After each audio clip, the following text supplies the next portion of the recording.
নমস্কার বন্ধুরা, সকলকে আমার চ্যানেলে স্বাগত। গতকাল অর্থাৎ 22শে জুলাই 2026 রাজ্যের অর্থ দপ্তরের তরফ থেকে রাজ্যের কর্মচারী এবং পেনশনারদের জন্য বহু প্রতীক্ষিত সপ্তম বেতন কমিশন সংক্রান্ত অর্ডার বা সার্কুলার জারি করা হয়েছে এবং এই পে কমিশনের কমিটি গঠন করা হয়েছে, যার রিপোর্ট আগামী 6 মাসের মধ্যে দেওয়ার জন্য বলা হয়েছে।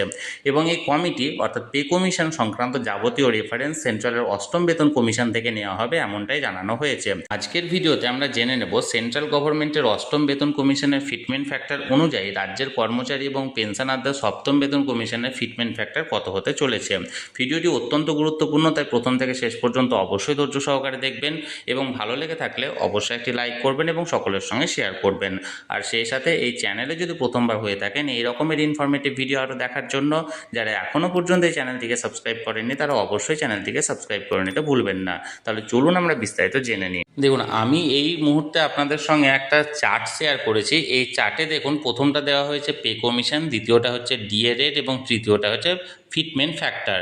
আমি মূলত সেন্ট্রাল গভর্নমেন্টের বিগত দিনে যে পে কমিশনগুলি লাগু করা হয়েছে এবং সেই অনুযায়ী রাজ্যের কর্মচারীদের পে কমিশনটাকে কীভাবে পর্যালোচনা করা হয়েছে সেটা আলোচনা করছি। দেখুন, প্রথমত সেন্ট্রাল গভর্নমেন্টের যে ষষ্ঠ বেতন কমিশন অর্থাৎ সিক্স পে কমিশন, যেটা 2006 থেকে 8-এর মধ্যে গঠন করা হয়েছিল, সেই সময় অর্থাৎ যখন ষষ্ঠ বেতন কমিশন গঠন করা হয় তখন সেন্ট্রালের কর্মীদের ডিএ রেট ছিল 71% এবং সেই সময় ফিটমেন্ট ফ্যাক্টরটা ধরা হয়েছিল 1.86 অনুযায়ী। এবং সেই অনুযায়ী রাজ্যেরও মানে সেই সময় বাম সরকারের আমলে ফিফথ পে কমিশন গঠন করা হয়েছিল এবং সেই সময় রাজ্যের যে কর্মচারীদের সেই ডিএর পরিমাণটা 71% রাখা হয়েছিল এবং ফিটমেন্ট ফ্যাক্টরও 1.86 এখানে ধরে করা হয়েছিল রাজ্যের ফিফথ পে কমিশনটি। অর্থাৎ সেন্ট্রালের 1.86 যে ফিটমেন্ট ফ্যাক্টর, সেটাকে সেন্ট্রালের সিক্স পে কমিশন অনুযায়ী রাজ্যের কর্মীদেরও এখানে 1.86 যে ফিটমেন্ট ফ্যাক্টর সেটা ধরে করা হয়।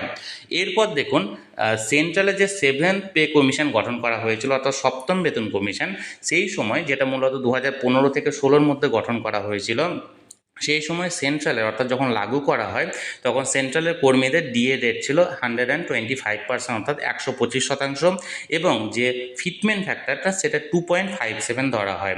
এবং সেই সময় তৃণমূল সরকারের আমলেও রাজ্যের কর্মচারীদের জন্য ষষ্ঠ বেতন কমিশন গঠন করা হয়েছিল এবং সেটাও 16 থেকে এখানে এফেক্ট করা হলেও অ্যাকচুয়াল এফেক্টটা 2020 থেকে ধরা হয়েছিল এবং সেই সময়েও এই 125% ডিএর হিসেব করেই করা হয়েছিল এবং ফিটমেন্ট ফ্যাক্টরটা সেন্ট্রালের সেভেন পে কমিশন 2.57 অনুযায়ী ফিটমেন্ট ফ্যাক্টরটা ধরে কিন্তু করা হয়েছিল। এবার এই মুহূর্তে সেন্ট্রাল গভর্নমেন্টের অষ্টম বেতন কমিশন কিন্তু এই মুহূর্তে এখনো চালু হয়নি, কিন্তু এখানে কমিটি গঠন করা হয়েছে এবং আশা করা যাচ্ছে এই বছরের শেষের মধ্যে সেন্ট্রাল গভর্নমেন্টের অষ্টম বেতন কমিশন সুপারিশ করছে। এবং বর্তমানে সেন্ট্রাল গভর্নমেন্টের ডিএর পরিমাণ হচ্ছে 60% এবং এই জুলাই থেকে আরও 2% ডিআরএস অ্যালাউন্স ঘোষণা করার সম্ভাবনা রয়েছে। অর্থাৎ সেন্ট্রাল গভর্নমেন্টের নতুন কর্মীদের যে নতুন ডিএর পরিমাণ সেটা 62% বা 62% হওয়ার সম্ভাবনা এবং আশা করা যাচ্ছে যেহেতু 62% ডিআরএস অ্যালাউন্স থাকছে, তাই সেন্ট্রালের অষ্টম বেতন কমিশনে যে নতুন ফিটমেন্ট ফ্যাক্টরটা সেটা 1.83 হওয়ার একটা প্রবল সম্ভাবনা রয়েছে। অর্থাৎ আপনি যদি লক্ষ্য করেন, দেখুন সেন্ট্রালের 71% যখন ডিআরএস অ্যালাউন্স ছিল সিক্স পে কমিশনের সময়, তখন এখানে 1.86 করা হয়েছিল ফিটমেন্ট ফ্যাক্টর।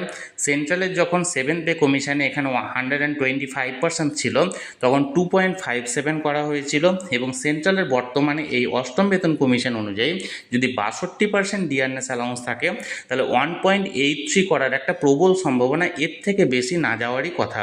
এখন দেখা যাক কী হয়। এবং সেই অনুযায়ী রাজ্যেরও কর্মচারীদেরও আপনি এখানে লক্ষ্য করুন, বর্তমানে রাজ্যের কর্মচারীদের ডিএর পরিমাণ 18% এবং 20% ঘোষণা করা হয়েছে 1 অক্টোবর থেকে এবং বাকি আছে বলা হয়েছে 22% অর্থাৎ 60% হিসেব করে।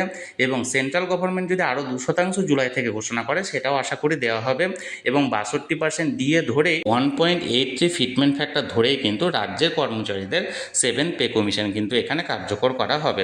অর্থাৎ এক কথায় বলতে গেলে সেন্ট্রাল গভর্নমেন্টের যে ডিএর পরিমাণ অনুযায়ী যে ফিটমেন্ট ফ্যাক্টরটা এখানে নির্ধারণ করা হয় এবং সেন্ট্রাল গভর্নমেন্টের পে কমিশন অনুযায়ী রাজ্যের কর্মচারীদের পে কমিশন গঠন করা হয়।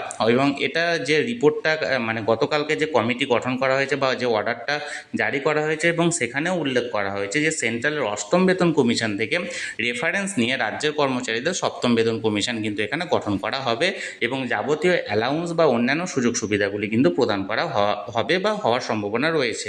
এখন দেখার বিষয়, আমি যতটুকু আপাতত অ্যাপ্রক্সিমেট একটা হিসাব আমি আপনাদের সামনে তুলে ধরলাম।